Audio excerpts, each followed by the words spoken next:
ಮಟ್ಟದಲ್ಲಿ ರಾಷ್ಟ್ರ ಮಟ್ಟದಲ್ಲಿ ಸಾಕಷ್ಟು ಬೆಳವಣಿಗೆಗಳು ಆಗ್ತಾ ಇದ್ವು. ಸೊ ಈ ಸಂದರ್ಭದಲ್ಲಿ ರಾಜಕೀಯ ಬೆಳವಣಿಗೆಗಳಿಗೆ ಸ್ವಲ್ಪ ಬ್ರೇಕ್ ಬಿದ್ದಿತ್ತು. ಈಗ ಅವೆಲ್ಲವೂ ಕೂಡ ತಣ್ಣಗಾಗಿರುವಂತಹ ಟೈಮ್ನಲ್ಲಿ ರಾಜಕೀಯ ಬೆಳವಣಿಗೆಗಳು ಕೂಡ ಈಗ ಗರಿಗೆದರಿರುವಂಥದ್ದು. ಹಾಗೆ ಬಿಜೆಪಿಯಲ್ಲೂ ಕೂಡ ಅಷ್ಟೇ 39 ಸಂಘಟನಾತ್ಮಕ ಜಿಲ್ಲೆಗಳಿಗೂ ಕೂಡ ಈಗ ಜಿಲ್ಲಾಧ್ಯಕ್ಷರನ್ನ ನೇಮಕ ಮಾಡಿದ ಬಳಿಕ ನೆಕ್ಸ್ಟ್ ಟರ್ಮ್ ಅಂದ್ರೆ ಅದು ಪದಾಧಿಕಾರಿಗಳನ್ನ ನೇಮಕ ಮಾಡಬೇಕಾಗಿರುವಂತ ವಿಚಾರ. ಅದರ ಜೊತೆಗೆ ಬಿಜೆಪಿ ರಾಜ್ಯಾಧ್ಯಕ್ಷರನ್ನಾಗಿ ವಿಜೇಂದ್ರ ಅವರನ್ನ ಕಂಟಿನ್ಯೂ ಮಾಡ್ತಾರಾ ಅನ್ನುವಂಥ ಪ್ರಶ್ನೆಗೂ ಕೂಡ ಉತ್ತರ ಸಿಗಬೇಕಾಗಿದೆ. ಈ ಸಂದರ್ಭದಲ್ಲಿ ಸಾಕಷ್ಟು ಸಭೆಗಳನ್ನ ಮಾಡಲಾಗ್ತದೆ. ರೆಬಲ್ ನಾಯಕರುಗಳ ಜೊತೆಗೂ ಕೂಡ ಸಭೆಯನ್ನ ಮಾಡಲಾಗಿದೆ. ರಾಜ್ಯದಲ್ಲೇ ಇದ್ದಾರೆ ಅಮಿತ್ ಶಾ ಅವರು. ರಾಜ್ಯ ಬಿಜೆಪಿ ಭಿನ್ನಮತ ಶಮನಕ್ಕೆ ಹೈಕಮಾಂಡ್ ಮತ್ತೊಂದು ಸುತ್ತಿನ ಮಾತುಕತೆ ಮಾಡದಂತೆ ಕಾಣಿಸ್ತಾ ಇದೆ. ವಿಜೇಂದ್ರಗೆ ಮತ್ತೆ ಮಣೆ ಹಾಕುವಂತ ಸಾಧ್ಯತೆ ಅಂತೂ ದಟ್ಟವಾಗೇ ಇದೆ. ರಾಜ್ಯ ನಾಯಕರಿಗೆ ಅಮಿತ್ ಶಾ ಸಂದೇಶವನ್ನ ಕೊಟ್ಟಿದ್ದಾರಾ ಅಥವಾ ತಾವು ತೆಗೆದುಕೊಂಡಿರುವಂತ ನಿರ್ಧಾರಕ್ಕೆ ನೀವೆಲ್ಲರೂ ಕೂಡ ಬದ್ಧರಾಗಿರಬೇಕು ಅನ್ನುವಂತ ಎಚ್ಚರಿಕೆಯ ಸಂದೇಶ ಹೋಗಿದೆಯಾ? ಪಕ್ಷದಲ್ಲಿನ ಭಿನ್ನಮತ ಶಮನದ ಟಾಸ್ಕ್ ಜೋಶಿಗೆ ಕೊಡಲಾಗಿದೆಯಂತೆ. ಪ್ರಹ್ಲಾದ್ ಜೋಶಿ ಸಭೆಗೆ ಸಿದ್ದೇಶ್ವರ್ ಮತ್ತು ಬಿಪಿ ಹರೀಶ್ ಮಾತ್ರ ಭಾಗಿಯಾಗಿದ್ರು. ಸಂಧಾನಕ್ಕೆ ಒಪ್ತಾ ಇಲ್ವಂತೆ ರೆಬಲ್ ಲೀಡರ್ಸ್. ಅವರನ್ನ ಒಪ್ಪಿಸಿನೇ ನಿರ್ಧಾರವನ್ನ ಕೈಗೊಳ್ಳಬೇಕು ಅಂತಲ್ಲ, ಕೆಲವೊಮ್ಮೆ ಮನವೊಲಿಸಿ ಮುಂದೆ ಈ ರೀತಿಯಾಗಿ ಅಂದ್ರೆ ಭಿನ್ನಮತ ಇರಬಾರ್ದು, ಮತ್ತೊಂದು ಪಕ್ಷಕ್ಕೆ ಆಹಾರ ಆಗಬಾರ್ದು ಅನ್ನುವಂಥ ನಿಟ್ಟಿನಲ್ಲಿ ಕೂಡ ಅಲ್ಲಿ ಸಾಕಷ್ಟು ಲೆಕ್ಕಾಚಾರಗಳಿರ್ತವೆ. ರೆಬಲ್ಸ್ ಮೂಲಕ ದಾಳ ಉಳಿಸ್ತಾ ಇರುವಂತ ತಟಸ್ಥರು ಯಾವ ಯತ್ನಕ್ಕೂ ಕೂಡ ಮನ್ನಣೆ ನೀಡದ ವರಿಷ್ಠರು. ಶೀಘ್ರವೇ ವಿಜೇಂದ್ರ ಮುಂದುವರಿಸಿ ಆದೇಶವನ್ನ ಹೊರಡಿಸಲಾಗುತ್ತಾ ಅನ್ನುವಂಥ ಪ್ರಶ್ನೆಗಳು ಕೂಡ ಇರುವಂಥದ್ದು.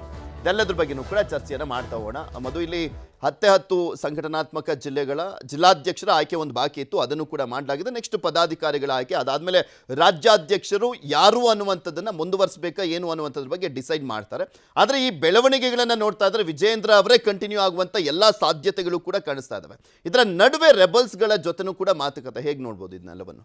ಪೃಥ್ವಿ of course left with no choice. ಇವಾಗ ರಾಜ್ಯ ಬಿಜೆಪಿಲಿ ಈಗ ಅಂಥ ಪ್ರಯತ್ನಗಳನ್ನು ಪ್ರಯೋಗಗಳನ್ನು ಈ ಹಿಂದೆ ಮಾಡುವಂಥ ಏನು ಭಾಗವಾಗಿ ಏನು ಕಂಟಿನ್ಯೂ ಮಾಡಿದ್ರಲ್ಲ ಕಳೆದ ವಿಧಾನಸಭಾ ಚುನಾವಣೆಯಲ್ಲಿ, ಆ ಪ್ರಯತ್ನಗಳು ಸರಿಯಾಗಿ ಫಲವನ್ನು ಕೊಡಲಿಲ್ಲ ಅನ್ನೋ ಕಾರಣಕ್ಕೆ ಮತ್ತೆ ವಾಪಸ್ಸು ಹಳೆಗಂಡನ ಪಾದಗತಿ ಅಂತ ಯಡಿಯೂರಪ್ಪನವರ ಒಂದು ಲೆಗೆಸಿಯ ಕಾರಣಕ್ಕೆ ವಿಜೇಂದ್ರ ಅವರಿಗೆ ಮನ್ನಣೆ ಸಿಕ್ತು. ಈಗ ಮೈನಸ್ ಯಡಿಯೂರಪ್ಪ ಅಂತಂದರೆ ಅಫ್ಕೋರ್ಸ್ ವಿಜೇಂದ್ರ ಕೂಡ ಏನೂ ಅಲ್ಲ ಯಾರೂ ಅಲ್ಲ. ಈಗ ಅವರು ಕೊಡುವಂಥ ಸಂದರ್ಭದಲ್ಲಿ ಆ ಒಂದು ವೈಬ್ರೆನ್ಸಿ ಏನೋ ಮಾಡ್ತಾರೆ ಅಂತೆಲ್ಲ ನಿರೀಕ್ಷೆಗಳನ್ನು ಅಟ್ಲೀಸ್ಟ್ ಒಂದು ಬಣವಾದರೂ ಅಥವಾ ಒಂದು ಸಮುದಾಯವಾದರೂ ಅಥವಾ ಸಮುದಾಯದ ಒಂದು ಭಾಗವಾದರೂ ಅಥವಾ ಅವರದ್ದೇ ಏನು ಬೆಂಬಲಿಗರಾದರೂ ಇಟ್ಕೊಂಡಿದ್ರು. ಬಹುತೇಕ ಅವರ ಬೆಂಬಲಿಗರಲ್ಲೂ ಕೂಡ ಈಗ ವಿಜೇಂದ್ರ ಅವರ ಆ ಮಟ್ಟದ ಒಂದು ಚಾರ್ಮ್ ಏನು ಎಕ್ಸ್ಪೆಕ್ಟ್ ಮಾಡಿರಲ್ಲ, ಆ ಚಾರ್ಮು ಸಂಘಟನೆಯಾಗಿ ಕನ್ವರ್ಟ್ ಆಗಿಲ್ಲ ಅನ್ನೋ ಒಂದು ಬೇಸರ ಅತೃಪ್ತಿ ಒಳಗೊಳಗೆ ಇದೆ. ಸೊ ಆ ಒಂದು ಲೆಕ್ಕಾಚಾರ ಖಂಡಿತ ಇದ್ದೇ ಇದೆ ಪಕ್ಷದೊಳಗೆ. ಆ ಕಾರಣಕ್ಕೆ ಯಾವುದೇ ಒಂದು ಪ್ರತಿಭಟನೆಗಳು ಮುಷ್ಕರಗಳು ಸರ್ಕಾರದ ವಿರುದ್ಧ ಧ್ವನಿ ಏರಿಸಿದಂಥ ಸಂದರ್ಭದಲ್ಲಿ ಒಂದು ತಾರ್ಕಿಕ ಅಂತ್ಯ ಸಿಗಲ್ಲ ಅನ್ನೋ ಒಂದು ಅಸಮಾಧಾನಗಳ ನಡುವೆ ಆಯ್ಕೆ ಯಾವ್ದಾದ್ರು ಇದೆಯಾ ಅಂತ ನೋಡಿದ್ರೆ ಓಕೆ, ವಿಜೇಂದ್ರ ಅವ್ರು ಆಡ್ತಾ ಇಲ್ಲ, ಬೇರೆ ಯಾರಾದರೂ ಅದ್ಭುತ ಸ್ಟ್ರೈಕ್ ರೇಟಲ್ಲಿ ಏನಾದರೂ ಪರ್ಫಾರ್ಮ್ ಮಾಡ್ತಾ ಇದ್ರೆ ಈಸಿಯಾಗಿ ಒಂದು ರಿಪ್ಲೇಸ್ಮೆಂಟ್ ಸಿಗ್ತಾ ಇತ್ತು. ಅಲ್ಲಿ ರಿಪ್ಲೇಸ್ಮೆಂಟ್ ಅಂತ ಕನ್ಸಿಡರ್ ಮಾಡಿದ್ರೆ ಯಾರೂ ಇಲ್ಲ. ಸೊ ಹೀಗಾಗಿ ಮತ್ತು ಆ ರಿಪ್ಲೇಸ್ಮೆಂಟ್ನ ಅರ್ಥ ಕಾಸ್ಟ್ ಆಫ್ ಯಡಿಯೂರಪ್ಪ ಲೆಗೆಸಿಯನ್ನು ಮಾಡಿದಂಥ ಸಂದರ್ಭದಲ್ಲಿ ಕಳೆದ ವಿಧಾನಸಭಾ ಚುನಾವಣೆಯಲ್ಲಾದಂಥ ರೀತಿಯೇ ಅವರೇ ನೇರವಾಗಿ ಏನು ಅಖಾಡಕ್ಕಿಳಿದು ಭಿನ್ನಮತೀಯ ಚಟುವಟಿಕೆಗಳನ್ನು ಮಾಡಬೇಕು ಅಂತಿಲ್ಲ ಅಥವಾ ಏನು ಭಿನ್ನರಾಗವನ್ನು ತೋರಿಸಬೇಕು ಅಂತಿಲ್ಲ. ಪರೋಕ್ಷವಾಗಿ ಕೈಯಾಡಿಸಿದಂಥ ಸಂದರ್ಭದಲ್ಲೂ ಕೂಡ ಫಲಿತಾಂಶಗಳಿಗೆ ಯಾವ ರೀತಿ ಆಗ್ತವೆ ಮತ್ತು ಅದರಿಂದ ಆಗುವಂಥ ದೂರಗಾಮಿ ಪರಿಣಾಮಗಳು ಹೇಗಿರ್ತವೆ ಅನ್ನೋದನ್ನು ಕಳೆದ ವಿಧಾನಸಭಾ ಚುನಾವಣೆಯಲ್ಲಿ ನೋಡಿರೋದ್ರಿಂದ ಅನಿವಾರ್ಯವಾಗಿ ಈಗ ವಿಜೇಂದ್ರ ಅವ್ರನ್ನ ಕಂಟಿನ್ಯೂ ಮಾಡುವಂಥ ಒಂದು ಒತ್ತಡದಲ್ಲಿ ಅಥವಾ ಒಂದು ಅವಶ್ಯಕತೆಯಲ್ಲಿ ಅನಿವಾರ್ಯತೆಯಲ್ಲಿ ಹೈಕಮಾಂಡ್ ಕೂಡ ಇದೆ. ಆ ಕಾರಣಕ್ಕೆ ಅದು ಪ್ರತಿಯೊಂದು ಈಗ ದೆಹಲಿಯಲ್ಲಿ ಯಾರೋ ಸರ್ಪ್ರೈಸ್ ಆಗಿ ತರ್ತಾರೆ ಮುಖ್ಯಮಂತ್ರಿಯನ್ನು, ಮಧ್ಯಪ್ರದೇಶದಲ್ಲಿ ಛತ್ತೀಸ್ಗಢದಲ್ಲಿ ಎಲ್ಲಾದರೂ ಕೂಡ ಅವರು ಸರ್ಪ್ರೈಸ್ ಆಗಿ ರಾಜಸ್ಥಾನದಲ್ಲಿ ತರಬಹುದು ಅನ್ನೋದಾದರೆ ಕರ್ನಾಟಕದಲ್ಲಿ ಒಬ್ಬ ರಾಜ್ಯಾಧ್ಯಕ್ಷರನ್ನ ಬದಲಾಯಿಸೋಕ್ಕಾಗಲ್ವಾ? ಯಾಕಂದರೆ ಅಲ್ಲಿ ಆಪ್ಷನ್ ಇಲ್ಲ. ಮತ್ತು ಪ್ರತಿಯೊಂದು ರಾಜ್ಯಕ್ಕೂ ಕೂಡ ಅದರದ್ದೇ ಆದಂಥ ಒಂದು ಸಮೀಕರಣಗಳನ್ನು ಇಟ್ಕೊಂಡು ಹೈಕಮಾಂಡು ಚುನಾವಣಾ ರಾಜಕಾರಣವನ್ನು ಮಾಡ್ತಾ ಇರೋದ್ರಿಂದ ಎಲ್ಲ ಕಡೆಯಲ್ಲೂ ಕೂಡ ಒಂದೇ ಸೈಜು ಎಲ್ಲರಿಗೂ ಕೂಡ ಎಲ್ಲ ಪ್ಯಾಂಟ್ಗೂ ಶರ್ಟ್ಗೂ ಎಲ್ಲ ಒಂದೇ ಸೈಜು ಫಿಟ್ ಆಗಲ್ಲ ಅನ್ನೋ ಒಂದು ಪ್ರಾಕ್ಟಿಕಲ್ ಏನು ರಿಸಲ್ಟ್ ಅವ್ರಿಗೆ ಗೊತ್ತಿರೋದ್ರಿಂದ ಮತ್ತು ಪ್ರಾಕ್ಟಿಕಲ್ ಮೆಂಟಾಲಿಟಿಯನ್ನು ಅಡಾಪ್ಟ್ ಮಾಡ್ಕೊಂಡಿರೋದ್ರಿಂದ ಹೈಕಮಾಂಡ್ ಕೂಡ ಆಯಾ ರಾಜ್ಯಕ್ಕೆ ತಕ್ಕಂತೆ ಒಂದಷ್ಟು ಹೊಂದಾಣಿಕೆಗಳನ್ನು ತಾನೂ ಮಾಡಿಕೊಂಡು ಹೊಂದಾಣಿಕೆಗಳನ್ನು ತನ್ನ ಕಟ್ಟರ್ ಕೇಡರ್ ಏನಿದೆ ಅದಕ್ಕೂ ಕೂಡ ಮಾಡುವಂಥ ಪ್ರಯತ್ನದಲ್ಲಿ ಮುಂದುವರೆದಿದೆ. ಈಗ ತಮಿಳುನಾಡಲ್ಲಿ ಅಣ್ಣಾಮಲೈ ಯಾವ ರೀತಿ ವೈಬ್ರೇಟ್ ಮಾಡಿದ್ರು ಕಂಟಿನ್ಯೂ ಮಾಡಬಹುದಾಗಿತ್ತು. ಯಾಕೆ ಮತ್ತೆ ವಾಪಸ್ ಅಣ್ಣಾ DMKಗೆ ಬರಬೇಕಾಗಿತ್ತಲ್ಲ, ಮೈತ್ರಿಗೆ ಬರಬೇಕಾದಂಥ ಅನಿವಾರ್ಯತೆ ಗೊತ್ತಿರೋದ್ರಿಂದನೇ ಬಂದರು. ಸೊ ಕರ್ನಾಟಕದಲ್ಲಿ ದಕ್ಷಿಣ ಭಾರತದಲ್ಲಿ ಇಷ್ಟೆಲ್ಲ ಅವಕಾಶ ಇದ್ದು ದಕ್ಷಿಣ ಭಾರತದಲ್ಲಿ ಸವಾಲುಗಳು ಬೇರೆ ಬೇರೆ ರಾಜ್ಯಗಳಲ್ಲಿದ್ದರೂ ಕೂಡ ಕರ್ನಾಟಕದಲ್ಲಿರುವಂಥ ಅವಕಾಶವನ್ನು ಮತ್ತೆ ವೈರುಧ್ಯವನ್ನಾಗಿ ಮಾಡ್ಕೋಬಾರ್ದು ಅನ್ನೋ ಕಾರಣಕ್ಕೆ ವಿಜೇಂದ್ರ ಅವ್ರನ್ನ ಮುಂದುವರಿಸುವಂಥ ಭಾಗವಾಗಿ ಅದರ ಲಕ್ಷಣವಾಗಿ ಎಲ್ಲ ಜಿಲ್ಲಾಧ್ಯಕ್ಷರ ನೇಮಕಾತಿಯಲ್ಲಿ ಅವ್ರಿಗೆ ಒಂದಷ್ಟು ಫ್ರೀಡಮ್ ಸಿಕ್ಕಿರುವಂಥದ್ದು. ಆದರೂ ಕೂಡ ಈಗ ಚಿಕ್ಕಬಳ್ಳಾಪುರ ಸುಧಾಕರ್ ಅವರಂತೆ ಆಯಿತು, ದಾವಣಗೆರೆ ಬಗ್ಗೆ ಅಸಮಾಧಾನ ಇದೆ. ಆ ಕಾರಣಕ್ಕೆ ಬಿಪಿ ಹರೀಶ್ ಮತ್ತು ಸಿದ್ದೇಶ್ವರ ಮನೆಯಲ್ಲಿ ಭಾಗಿಯಾಗಿರುವಂಥದ್ದು ಮತ್ತು ಪದಾಧಿಕಾರಿಗಳ ವಿಚಾರದಲ್ಲಿ ಏನೆಲ್ಲ ಅಸಮಾಧಾನಗಳು ಮುಂದೆ ಆಗುವಂಥ ಏನು ನೇಮಕಾತಿಯಲ್ಲೂ ಕೂಡ ಸಂಪೂರ್ಣವಾಗಿ ವಿಜೇಂದ್ರ ಅವರಿಗೆ ಬಲಗೈ ಅಂತ ಆಗಬಾರ್ದು ಅಥವಾ ಅವರ ಕೈ ಬಲಾಢ್ಯ ಆಗಬಾರ್ದು ಅನ್ನೋ ಕಾರಣಕ್ಕೆ ತಮ್ಮ ಒಂದು ಏನಿದೆ ಅದನ್ನು ಮಂಡನೆಯನ್ನು ಮಾಡ್ತಾ ಇದ್ದಾರೆ. ನೀವು ಯತ್ನಾಳ್ ಅವರ ಉಚ್ಚಾಟನೆ ಆದ್ಮೇಲೂ ಕೂಡ ಇಂಥ ಸಭೆಗಳಾಗ್ತವೆ ಅಂತಂದ್ರೆ ಇವರೇನು ಯಾವುದೇ ನಾಯಕರ ವಿರುದ್ಧ ಮಾತನಾಡ್ತಾ ಇಲ್ಲ ಅಥವಾ ಹೈಕಮಾಂಡ್ ವಿರುದ್ಧ ಮಾತನಾಡ್ತಾ ಇಲ್ಲ, ಆದರೆ ತಮ್ಮ ಸಂದೇಶವನ್ನು ಕಳಿಸ್ತಾ ಇದ್ದಾರೆ. ಅದರಲ್ಲಿ ತಟಸ್ಥ ಬಣವೂ ಕೂಡ ಇಷ್ಟೆಲ್ಲ ಆದ್ಮೇಲೆ ಕೂಡ ಮಾಡ್ತಾ ಇದೆ ಅಂದ್ರೆ ತಟಸ್ಥ ಬಣದ ನಾಯಕರ ಒಂದು ಬೆಂಬಲ ಇಲ್ಲದೆ ಇವೆಲ್ಲ ಆಗಲ್ಲ. ಬಸವರಾಜ ಬೊಮ್ಮಾಯಿ ಇರ್ಬೋದು, ಏನು ಸಿ ಪಾಟೀಲ್ ಇರ್ಬೋದು, ಅಶೋಕ್ ಇರ್ಬೋದು. ಅಶೋಕ್ ಒಂದ್ ಕಡೆ ಈ ಕಡೆಗೂ ಇರ್ತಾರೆ, ಆ ಕಡೆಗೂ ಇರ್ತಾರೆ. ಯಾರಿಗೂ ಕೂಡ ವಿಜೇಂದ್ರ ಅವರೊಂದು ವೇಗವನ್ನ ಸಹಿಸುವಂತ ಒಂದು ರಾಜಕೀಯ ಸಹನೆ ಖಂಡಿತ ಇಲ್ಲ. ಯಾಕಂದ್ರೆ ಅವ್ರು ಆಲ್ರೆಡಿ ದುಡ್ದಿದ್ದಾರೆ ಮತ್ತು ಅನುಭವ ಹಿರಿತನ ಎಲ್ಲ ಇರೋದ್ರಿಂದ ಯಾರೊಬ್ಬರು ನಾಳೆ ಏಕಾಏಕಿ ಇವತ್ತು ರಾಜ್ಯಾಧ್ಯಕ್ಷರಾದವ್ರು ನಾನು ನಾಳೆ ಅಕಸ್ಮಾತ್ ಅವಕಾಶ ಬಂದ್ರೆ ಅಂತ ಸಂದರ್ಭದಲ್ಲಿ CM ಆಗ್ತೀನಿ ಅಂತ ಕೂತ್ಬಿಟ್ರೆ ಸೊ ಅನಿವಾರ್ಯವಾಗಿ ಅವರ ಒಂದು ಕಾರ್ಡ್ಸ್ ಅನ್ನ ಪ್ಲೇ ಮಾಡಬೇಕಲ್ಲ. ಸುನಿಲ್ ಕುಮಾರ್ ಮತ್ತೊಬ್ರು ಎಲ್ಲರೂ ಕೂಡ ಅವರವರ ಕಾರ್ಡ್ಸ್ ಗಳನ್ನ ಪ್ಲೇ ಮಾಡ್ತಾ ಇದ್ದಾರೆ. ಸೊ ಈ ತಟಸ್ಥರ ಬಲವೂ ಸಿಕ್ಕಿರೋದ್ರಿಂದಲೇ ಅತೃಪ್ತರು ಉಚ್ಚಾಟನೆ ಯತ್ನಾಳ್ ಅವರ ಉಚ್ಚಾಟನೆ ನಂತರವೂ ಕೂಡ ಅಲ್ಲಲ್ಲಿ ಸಭೆಗಳನ್ನು ಮಾಡುವಂತ ಮುಂದಿನ ನೇಮಕಾತಿಯಲ್ಲಿ ತಮ್ಮ ಒಂದು ಆಗ್ರಹ ಕೂಗುಗಳಿಗೆ ಮನ್ನಣೆ ಸಿಗಬೇಕಾದಂತ ಒಂದು ವ್ಯವಸ್ಥೆಯನ್ನು ಕಲ್ಪಿಸ್ಕೋತಾ ಇರೋದು. ಅದರಲ್ಲಿ ಸುಧಾಕರ್ ಅವರಿಗಾಗಲೇ ಭಾಗಶಃ ಯಶಸ್ಸನ್ನು ಕಂಡಿದ್ದಾರೆ. ಅದರ ಮುಂದುವರೆದ ಭಾಗವಾಗಿ ಅವರು ಅಶೋಕನ್ನ ಮತ್ತು ಬಾಕಿ ಅವರನ್ನ ಕೂಡ ಮೀಟ್ ಮಾಡಿರುವಂಥದ್ದು ರಹಸ್ಯವಾಗಿ ಬೊಮ್ಮಾಯಿ ಅವರನ್ನ. ಸೊ ಒಂದು ವಿಜೇಂದ್ರ ಅವರಿಗೆ ಅವರದ್ದೇ ತೂಕದ ಇನ್ನೊಂದು ಬಣವೂ ಇದೆ. ಆ ಬಣದ ಅಭಿಪ್ರಾಯಗಳಿಗೆ ಮನ್ನಣೆ ಕೊಡಬೇಕು ಅನ್ನೋ ಒಂದು ಲೆಕ್ಕಾಚಾರವನ್ನು ಹೈಕಮಾಂಡ್ಗೆ ಈ ಒಂದು ಪ್ರಯತ್ನಗಳ ಮೂಲಕ ಸಂದೇಶವನ್ನು ತಲುಪಿಸ್ತಾ ಇರೋದು. ಅದನ್ನು ಹೈಕಮಾಂಡ್ ಎಷ್ಟರ ಮಟ್ಟಿಗೆ ಕನ್ಸಿಡರ್ ಮಾಡುತ್ತೆ, ಕನ್ಸಿಡರ್ ಮಾಡಿದ್ರು ಕೂಡ ವಿಸಿಬಲ್ ಆಗಿ ಅದನ್ನು ತೋರಿಸ್ತೆ ಯಾವ ರೀತಿ ಮ್ಯಾನೇಜ್ ಮಾಡುತ್ತೆ. ಮತ್ತು ವಿಜೇಂದ್ರ ಅವರಿಗೂ ಕೂಡ ಒಂದು ಕಡೆ ನಿಮ್ಗೆ ಸಪೋರ್ಟಿವ್ ಆಗಿದ್ದೀವಿ ಅಂತ ಹೇಳ್ತಾನೆ ಮಾಡ್ತಾನೆ, ಅವ್ರನ್ನ ಕಂಟಿನ್ಯೂ ಮಾಡ್ತಾನೆ. ಸೊ ನಿಮಗೆ ಒಂದಷ್ಟು ಪ್ರತಿರೋಧ ಇದೆ, ನಮ್ಮ ಕಾರಣಕ್ಕೆ ನೀವು ಸೇಫ್ ಆಗಿದ್ದೀರಾ. ಸೊ ಅದನ್ನು ತಲೆಯಲ್ಲಿ ಇಟ್ಕೊಂಡು ನೀವು ಏಕಮೇವಾದ್ವಿತೀಯವಾಗಿ ಹೊರಡಬಾರ್ದು, ನೀವು ರಾಜಾಧಿಪತಿಯಲ್ಲ ಇಲ್ಲಿ ಅನ್ನೋಂಥ ಒಂದು ಮೆಸೇಜನ್ನು ಕೂಡ ವಿಜೇಂದ್ರ ಅವ್ರಿಗೂ ಕೊಡುವಂಥ ಪ್ರಯತ್ನವನ್ನು ಹೈಕಮಾಂಡ್ ಕೂಡ ಮಾಡ್ತಾ ಇದೆ. ಪೃಥ್ವಿ ಪಟ್ರೆ ಇಲ್ಲಿ ಮುಂದುವರಿಸುವಂತ ತೀರ್ಮಾನ ಮಾಡಿದ್ದಾರೆ, ಹೌದು. ಆದರೆ ಹೊಸ ಆಯ್ಕೆಯನ್ನ ಘೋಷಣೆ ಮಾಡಿದ್ರೆ ಅಂದ್ರೆ ವಿಜೇಂದ್ರ ಅವರು ಈಗ ನೆಕ್ಸ್ಟ್ ರಾಜ್ಯಾಧ್ಯಕ್ಷರು ಅಂತ ಹೊಸದಾಗಿ ಆಯ್ಕೆ ಮಾಡಿದೆ. ಆದರೆ 3 ವರ್ಷ ಕಂಟಿನ್ಯೂ ಆಗ್ತಾರೆ. 2028ರಲ್ಲೂ ಕೂಡ ಅವ್ರದ್ದೇ ನೇತೃತ್ವ ಇರುತ್ತೆ.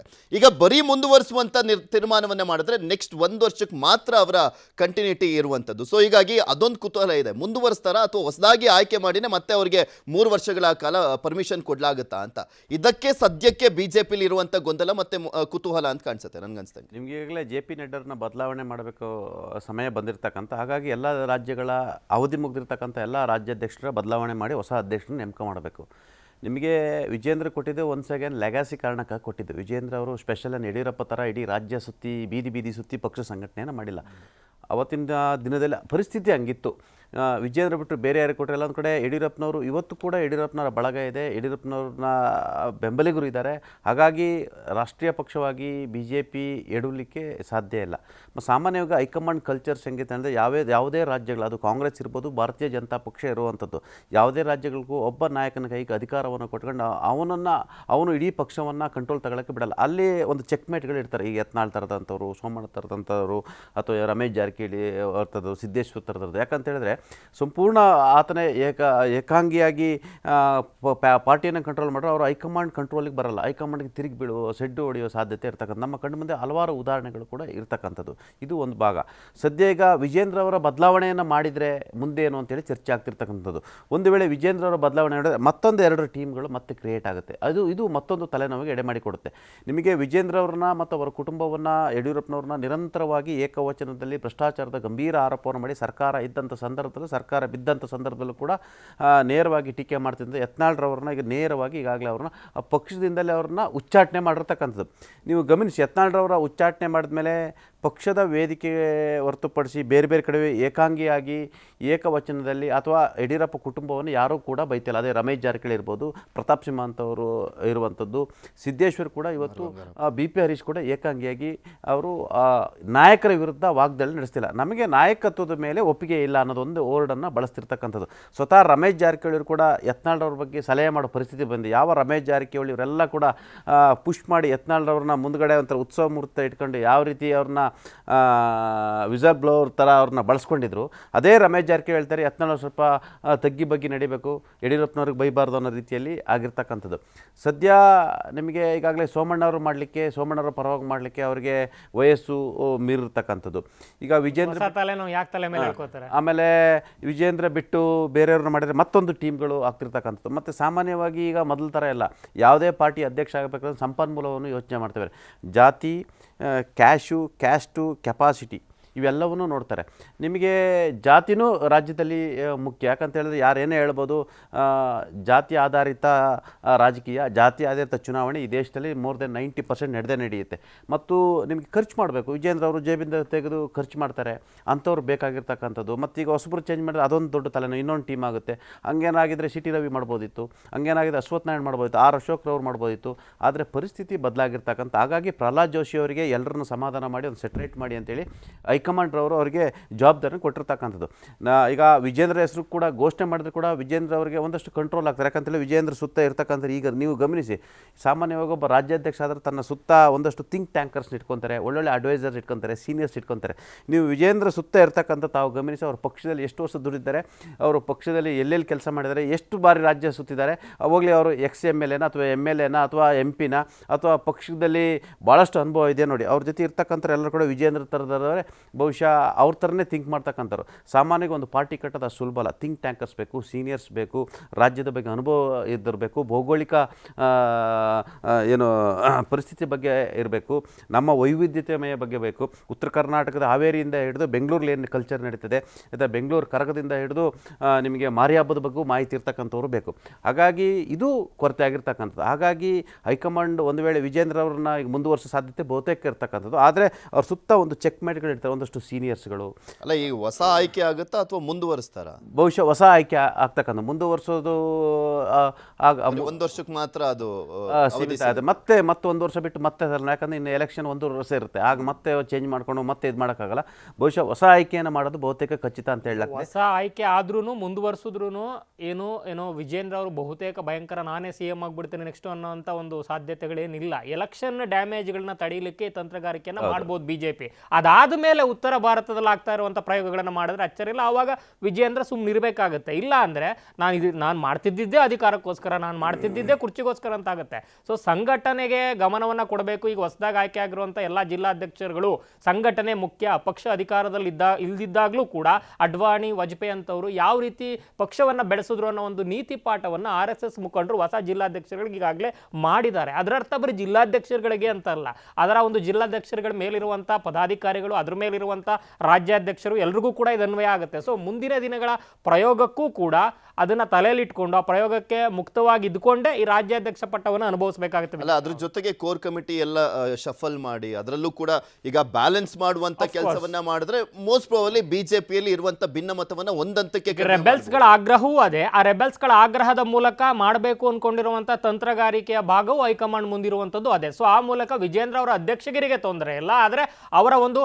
ಏನು ಡಿಸಿಷನ್ ಮೇಕಿಂಗ್ ಏನಿದೆ ಕಂಪ್ಲೀಟ್ ಆಗಿ ನಾನೇ ಮಾಡ್ಬಿಡ್ತೀನಿ ಅದಾಗಲ್ಲ. ಅವರು ಪಕ್ಷದ ಸಂವಿಧಾನ, ಹೈಕಮಾಂಡ್ನ ಸಂವಿಧಾನ ಮತ್ತು ಪಕ್ಷದ ಸಹವರ್ತಿಗಳ ಏನು ನೀತಿ ಸಂಹಿತೆಯನ್ನು ಒಳಗೊಂಡೇ ತಾವು ಕೆಲಸವನ್ನ ಮಾಡಬೇಕು ಅನ್ನೋ ಒಂದು ಇಂಡೈರೆಕ್ಟ್ ಅಥವಾ ಡೈರೆಕ್ಟ್ ಯಾವುದೇ ರೀತಿಯಾದಂಥ ಒಂದು ಮೆಸೇಜ್ ಅಂತ ಅನ್ಬೋದು. ಆ ಮೆಸೇಜ್ ಅನ್ನ ಕೊಟ್ಟೆ ಈ ಒಂದು ವ್ಯವಸ್ಥೆಯನ್ನ ಸರಿ ಮಾಡುವಂತ ಪ್ರಯತ್ನಕ್ಕೆ ಕೈ ಹಾಕಿದೆ. ಇಲ್ಲಿ ರೆಬಲ್ಸ್ ಟೀಮ್ನವ್ರು ಯಾರು ಕೂಡ ಇವರಿಗೆ ಅಂದ್ರೆ ಯಡಿಯೂರಪ್ಪಂಗೆ, ವಿಜೇಂದ್ರಗೆ ಬೈಯುವಂತ ಸಂದರ್ಭ ಏನ್ ಶುರುವಾಯಿತು ಅವತ್ತಿಂದ ಯಾರು ಪಾರ್ಟಿ ಆಫೀಸಿಗೆ ಬರ್ತಾ ಇರಲಿಲ್ಲ.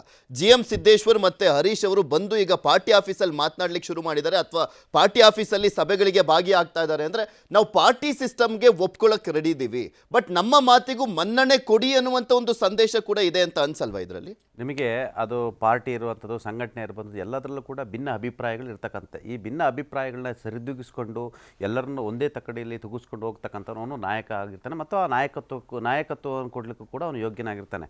ಈಗ ವಿಜೇಂದ್ರ ಅವರು ಮಾಡಬೇಕಾಗಿದ್ದಂತೆ ಅವರಲ್ಲಿರ್ತಕ್ಕಂಥ ಏನು ಸಮಸ್ಯೆಗಳೇನಿದ್ದಾವೆ, ಅವರವೇನು ಮೈನಸ್ ಪಾಯಿಂಟ್ಸ್ ಇದೆ, ವೀಕ್ ಪಾಯಿಂಟ್ಸ್ ಎಲ್ಲವನ್ನೂ ಸರಿಪಡಿಸ್ಕೊಂಡು ಎಲ್ಲರನ್ನೂ ಒಂದೇ ತಕ್ಕಡಿಯಲ್ಲಿ ತೆಗೆದುಕೊಂಡು ಹೋದರೆ ಬಹುಶಃ ಏನೂ ಆಗಲ್ಲ. ನಿಮಗೆ ಪಾರ್ಟಿ ಆಫೀಸಿಗೆ ಬಂದರೆ ವಿ ಸೋಮಣ್ಣವ್ರು ಬಂದರೆ ಸೆಂಟ್ರಲ್ ಮಿನಿಸ್ಟ್ರು ನೋಡಿ, ಮೊನ್ನೆ ಯಾರೋ ಹೇಳ್ತಾ ಇದ್ರು, ವಿ ಸೋಮಣ್ಣ ಅಂತವ್ರನ್ನು ಕೂಡ ಪಾರ್ಟಿ ಆಫೀಸಿಗೆ ಬಂದರೆ ಸರಿಯಾಗಿ ಮಾತಾಡ್ಸಲ್ಲಂತೆ. ಕೆಲವ್ರನ್ನ ಅವರು ನೋಡೋ ರೀತಿಯೇ ಬೇರೆ ಅಂತೆ. ಬಹುಶಃ ಇವೆಲ್ಲ ಏನಾಗುತ್ತೆ ಅಂತ ಹೇಳಿದ್ರೆ ನಿಮಗೆ ಮುಖ ಕೆಡಿಸ್ಕೊಡೋ ಸ್ಥಿತಿ ನಿರ್ಮಾಣ ಆಗುತ್ತೆ. ಯಾರು ಕೂಡ ಅವರಿಗೆ ಬೆಂಬಲವಾಗಿ ನಿಲ್ಲಲ್ಲ. ಸದ್ಯ ಈಗ ಪಾರ್ಟಿ ನೋಡಿ, ಕಳೆದ 11 ವರ್ಷಗಳಿಂದ ದೇಶದಲ್ಲಿ ಭಾರತೀಯ ಜನತಾ ಪಕ್ಷ ಮಾಡಿರ್ತಕ್ಕಂಥ ಬಹುತೇಕ 99% ಎಲ್ಲ ಪ್ರಯೋಗಗಳು ಸಕ್ಸಸ್ ಆಗಿರ್ತಕ್ಕಂಥದ್ದು. ಹೊಸ ತಲೆಮಾರಿನ ರಾಜಕಾರಣವನ್ನು ಈಗೂ ಮಾಡ್ಬೋದು, ಈಗೂ ಕೂಡ ರಾಜಕಾರಣ ಮಾಡಿ ಜಯಿಸ್ಕೋಬೋದು, ಅರಗಿಸ್ಕೊಳ್ಬೋದು ಅಂತೇಳಿ ಕಾಂಗ್ರೆಸ್ನ 75 ವರ್ಷ ದೇಶವನ್ನು ತನ್ನದೇ ಆದ ಕಪಿಮುಷ್ಟಿ ಇಟ್ಕೊಂಡು ಕಾಂಗ್ರೆಸ್ನವ್ರಿಗೆ ಹೇಳ್ಕೊಟ್ಟ ಕೊಟ್ಟಂಥವ್ರು ಭಾರತೀಯ ಜನತಾ ಪಕ್ಷ. ಹಾಗಾಗಿ ಅಮಿತ್ ಶಾ ಇರ್ಬೋದು, ಮೋದಿ ಇರ್ಬೋದು, ನಡ್ಡಾ ಇರ್ಬೋದು, ಕಾಂಗ್ರೆಸ್ BJP ಹೈಕಮಾಂಡ್ ಅವರಿಗೆ ನಿಮಗೆ ವಿಜೇಂದ್ರ ಇರ್ಬೋದು, ಸೋಮಣ್ಣ ಇರ್ಬೋದು, ಸಿದ್ದೇಶ್ವರ್ ಇರ್ಬೋದು, ಅವ್ರು ಯಾರೂ ಲೆಕ್ಕ ಅಲ್ಲ. ಅವ್ರು ಏನು ಸ್ಟ್ರಾಟಜಿ ಇದೆ ಆ ಸ್ಟ್ರಾಟಜಿ ಮತ್ತು ಅವರ ಏನು ಗುರಿಗಳಿದೆ ಅದನ್ನ ಇಂಪ್ಲಿಮೆಂಟ್ ಮಾಡೋಕ್ಕೆ ವಿಜೇಂದ್ರ ಅಂತ 10 ಜನ ಅವ್ರು ಸೃಷ್ಟಿ ಮಾಡೋ ತಾಕತ್ತು ಕೂಡ ಇರ್ತಕ್ಕಂಥದ್ದು. ಸೋಮಣ್ಣ ಅಂತವ್ರು 10 ಜನರು ಸೃಷ್ಟಿ ಮಾಡೋ ತಾಕತ್ತು ಇರ್ತಕ್ಕಂಥದ್ದು. ಸಿದ್ದೇಶ್ವರ್ ಅಂತವ್ರನ್ನ ಪಾರ್ಟಿಯಿಂದ ತೆಗೆದು ಮತ್ತೊಬ್ಬ ಸಿದ್ದೇಶ್ವರನ್ನ ಹುಟ್ಟು ಹಾಕೋಂಥ ಶಕ್ತಿ ಕೂಡ ಸದ್ಯದ ಪಟ್ಟಿಯಲ್ಲಿ ಭಾರತೀಯ ಜನತಾ ಪಕ್ಷದ ಅಮಿತ್ ಶಾ ಮತ್ತು ಮೋದಿ ಸದ್ಯದ ಭಾರತೀಯ ಜನತಾ ಪಕ್ಷ ಹೈಕಮಾಂಡಿಗಿರೋ ತಾಕತ್ತು ಇರ್ತಕ್ಕಂಥದ್ದು. ಸದ್ಯ ಈಗಾಗಲೇ ಪ್ರಹ್ಲಾದ್ ಜೋಶಿಯವರಿಗೆ ಎಲ್ಲರನ್ನೂ ಕೂಡ ಸಮಾಧಾನ ಮಾಡಿ ಒಂದೇ ತಕ್ಕಡಿಯಲ್ಲಿ ತೆಗೆದುಕೊಂಡು ಹೋಗ್ಲಿಕ್ಕೆ ಈಗಾಗಲೇ ಏನು ಅವರಿಗೆ ಜವಾಬ್ದಾರಿ ಕೊಟ್ಟಿರ್ತಕ್ಕಂಥದ್ದು. ಸಿದ್ದೇಶ್ವರು, BP ಹರೀಶು, ರಮೇಶ್ ಜಾರಕಿಹೊಳಿ ಎಲ್ಲರನ್ನೂ ಕೂಡ ಅವ್ರು ಕರೆದು ಮಾತನಾಡಿಸಿ ಮತ್ತೆ ಬಹಿರಂಗ ಇದು ಮಾಡಿದರೆ ಮತ್ತೊಬ್ಬರು ಯತ್ನಾಳಿಗೆ ಏನು ಕ್ರಮ ತೆಗೆದುಕೊಂಡ್ರು ಆ ಥರ ಕ್ರಮ ಅವ್ರ ಬೇಡಿಕೆ ಇರೋದು ದಾವಣಗೆರೆ ಜಿಲ್ಲಾಧ್ಯಕ್ಷರನ್ನ ಬದಲಾವಣೆ ಮಾಡಬೇಕು, ರಾಜಶೇಖರ್ ಅವರನ್ನ. ಸೊ ಹೀಗಾಗಿ ನಾವು ಪಾರ್ಟಿ ಆಫೀಸಿಗೆ ಬಂದು ನಮ್ಮ ಸಿಸ್ಟಮಿಗೆ ಅಡ್ಜಸ್ಟ್ ಆಗ್ತಿದ್ವಿ, ನಮಗೂ ಒಂದು ಸ್ವಲ್ಪ ಮನ್ನಣೆ ಕೊಡಿ. ಯಾವುದೇ ಕ್ರಾಂತಿಯನ್ನಾಗ್ಲಿ ಅಥವಾ ಯಾವುದೇ ಮತ್ತೊಂದನ್ನಾಗ್ಲಿ ಎಲ್ಲೋ ನಿಂತ್ಕೊಂಡು ಮೂಲೆಯಲ್ಲಿ ನಿಂತ್ಕೊಂಡು ಮಾತಾಡಿದ್ರೆ ಆಗಲ್ಲ. ವ್ಯವಸ್ಥೆ ಒಳಗಿದ್ದೇ ಸರಿ ಮಾಡುವಂತ ಪ್ರಯತ್ನಗಳನ್ನ ಮಾಡಿದ್ರೆ ಮಾತ್ರ ಆ ಒಂದು ನಾಯಕತ್ವ ಎಮರ್ಜ್ ಆಗೋದು. ಸೊ ಇಲ್ಲ ಅಂದ್ರೆ ಬರೀ ಏನು ಒಂದ್ ರೀತಿ ಹೇಳಿಕೆಗಳಿಗೆ ಸೀಮಿತ ರೀತಿನೇ ಆಗ್ಬಿಡ್ತು. ಆ ಕಾರಣಕ್ಕೆ ಅದ್ರ ರಿಯಲೈಸೇಷನ್ ಕೂಡ ಆಗಿರೋದ್ರಿಂದ ಪಾರ್ಟಿಯ ಅಫೇರ್ಸ್ ಒಳಗಡೆ ಇದ್ಕೊಂಡೆ ಪಾರ್ಟಿ ಒಳಗಡೆ ನಾವು ಪಾರ್ಟಿ, ನೀವು ಒಬ್ಬರೇ ಅಲ್ಲ ನಾವು ಪಾರ್ಟಿ ಮತ್ತು ನಮಗೂ ಕೂಡ ಹೈಕಮಾಂಡ್ ಅಥವಾ ಸಂಘಟನೆಯ ಬಲ ಇದೆ ಅನ್ನುವಂಥ ಒಂದು ಸಂದೇಶವನ್ನು ಕೊಡುವಂಥ ಪ್ರಯತ್ನದ ಭಾಗವಾಗಿ ಈ ರೀತಿ ಪಾರ್ಟಿ ಆಫೀಸ್ಗೆ ಹೋಗುವಂಥದ್ದು, ಬೇರೆ ಬೇರೆ ನಾಯಕರುಗಳನ್ನ ಭೇಟಿ ಮಾಡುವಂಥದ್ದು, at the same time Yediyurappa ಆಗಲಿ ಅಥವಾ ವಿಜೇಂದ್ರ ಬಗ್ಗೆ ಆಗಲಿ ಏಕಾಏಕಿ ಅಥವಾ ಏಕವಚನದಲ್ಲಿ ಮಾತನಾಡದೇ ಇರುವಂಥದ್ದು ಎಲ್ಲವನ್ನು ಕೂಡ ಚೆಕ್ ಅಂಡ್ ಬ್ಯಾಲೆನ್ಸ್ ಅನ್ನು ರೆಬೆಲ್ಸ್ ಟೀಮ್ ಕೂಡ ಮಾಡ್ತಾ ಇದೆ.